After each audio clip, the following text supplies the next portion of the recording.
Good morning, Abundant Life Church. This is Pastor Chris, and today we're going to wrap up our study of John chapter 2, verses 12 down through 25. We've been talking about Jesus clearing the temple and the fact that, number one, it was a claim to be the Messiah, to have the authority. You're sent by God, you have the authority to make decisions like cleansing the temple. Number two, John has it at the beginning of his ministry as opposed to the synoptics that all have it at the end of his ministry. But John has it there to establish his authority right up front. I am the Messiah. I am the Son of God. I have authority. This is really all about one word: leadership. And you see, Jesus has to do this for a very simple reason. We need to know this leader is worth following. He knows what he's talking about, he knows what he's doing, and we can put our trust and our hope in him. Now, let's look at verse 18 here. This is after he's cleansed the temple, and we're going to see some of the reaction to his temple clearing. Verse 18, then the Jews responded to him, "What sign can you show us to prove your authority to do all this?" All right. Again, they know cleansing the temple means I have the authority to make these decisions. Okay. So that means you're either claiming to be part of the Sanhedrin. We know you're not. You're claiming to be a prophet. Okay. You got to back that up. Or you're claiming to be the Messiah. Give us a sign to show us that you can indeed make these kind of decisions. Let's look at Jesus' answer, verses 19 and 20. Jesus answered them, "Destroy this temple, and I will raise it again in 3 days." They replied, "It has taken 46 years to build this temple, and you're going to raise it in 3 days? Prove that you are the Messiah. All right, destroy the temple, I'll rebuild it in just 3 days. A renovation project had been going on in the temple that started in the year 19 BC.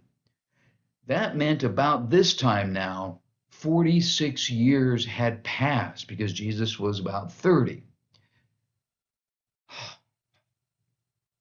It took a few more years before the temple was finished. In fact, it wouldn't be finished until 64 AD. 6 years later, the whole temple was destroyed. So you have this temple that they have been working on, they've been finishing. You think your contractors are slow? It had taken, how many years? What's 64 plus 19?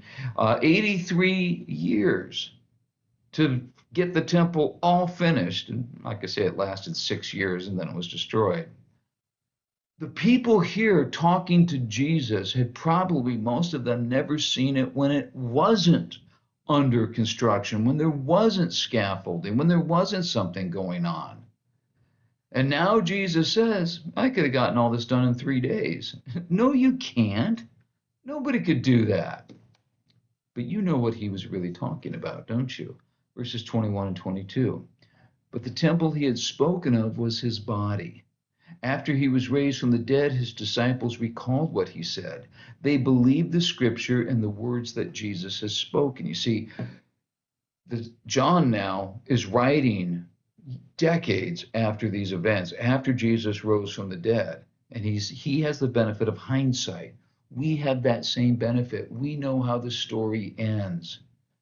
Jesus rose from the dead after 3 days. He didn't mean the temple building, he meant himself. What is a temple? It's a place you go to connect with God. What is Jesus? He's who we go to connect with God. If they were ever smart enough to look back and see what Jesus actually meant, they would see who he was. This destroy in 3 days, or destroy and I'll rebuild in 3 days, it means I'm going to rise again. I'm going to do something far more incredible than just fixing a building. I'm going to defeat sin and death. We have a leader we can follow. That's true when anytime we get a new leader. If we get a new president, when you get a new pastor, anytime you're asking yourself, Is this somebody we can trust? Is this somebody we can put any faith or hope in? Now, obviously, with human leaders, you cannot put the same level of hope or faith that you put into Jesus. But even with human leaders, you need to know, is this somebody worth listening to? I remember a basketball coach by the name of Jim Valvano. He coached at North Carolina State, and he led them to one of the greatest upsets of all time. He actually won the national title back in 1983. He beat I think he beat Georgetown, but he beat a team they had no business beating. But the thing about Jim Valvano that really set him apart from other coaches, every coach is a leader, but Jim Valvano was on another level. He was smart, but he was also somebody that commanded your attention. He used a lot of humor. One of my favorite stories about him is when he was a young coach, just starting out. He was like in his mid 20s, and he got a job as the head coach at Iona College. And he thought it was so great that he was a head coach that he would introduce himself to people as Jim Valvano, Iona College. And he was at some party and that's how he's introducing himself. And he said to some woman there, "Hi, I'm Jim Valvano, Iona College." And the woman looked at him and said, "Young man, you're too young to own your own college." He told that story over and over. He repeated it everywhere. And every time it got a big laugh. And people started to pay attention to him because he could make them laugh. Towards the end of his life, he contracted cancer, and it was brutal. It was a terrible kind of cancer. At his last public appearance, he appeared at the ESPY Awards for ESPN, and he made a speech. He had to have people help him onto the stage and off the stage because the cancer had just destroyed his body. Do yourself a favor sometime. Get on YouTube and Google Jim Valvano's ESPY speech. It's phenomenal. For a few moments, the energy was back, and he held that audience in the palm of his hand. He had people weeping, he had people cheering, he was inspirational. And you realize looking back, that's somebody I would have wanted my kids to play for. That's somebody I would want to play for. That's somebody I want to follow. He exuded leadership. What was this temple cleansing about? What was the whole idea of destroy this temple and 3 days I'll rebuild it? We can look back and we can realize that Jesus, that is somebody we can follow.